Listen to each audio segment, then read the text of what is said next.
চলতি মাসে কাতারে হামাসের প্রতিনিধি দলের উপর ইসরায়েলি হামলার সময় কাতারের এক সেনা নিহত হওয়ায় নেতানিয়াহু দুঃখ প্রকাশ করেছেন। তিনি জানিয়েছেন, এই হামলা কাতারের সার্বভৌমত্ব লঙ্ঘন করেছে এবং ভবিষ্যতে এমন হামলা আর চালানো হবে না। কাতারের প্রধানমন্ত্রী শেখ মোহাম্মদ বিন আব্দুল রহমান বিন জাসিম আল থানি নেতানিয়াহুর এই আশ্বাসকে স্বাগত জানিয়েছেন। তিনি বলেন, কাতার এখনও মধ্যস্থতা চালিয়ে যেতে প্রস্তুত এবং অঞ্চলভিত্তিক নিরাপত্তা ও স্থিতিশীলতায় অবদানও রাখতে চায়।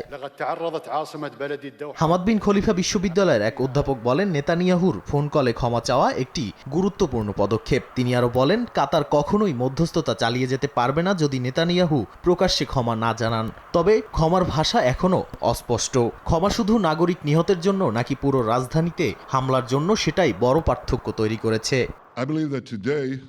বিশ্লেষকরা মনে করছেন, ট্রাম্পের সঙ্গে আঞ্চলিক সম্মেলনের সময় নেতানিয়াহু প্রকাশ্যে ক্ষমা চাইলে কাতার পুনরায় মধ্যস্থতাকারীর ভূমিকায় ফিরে আসতে পারে। শুধু হামাস ইসরায়েল মধ্যস্থতার জন্য নয়, বরং গোটা মধ্যপ্রাচ্যের জন্যও এটি গুরুত্বপূর্ণ।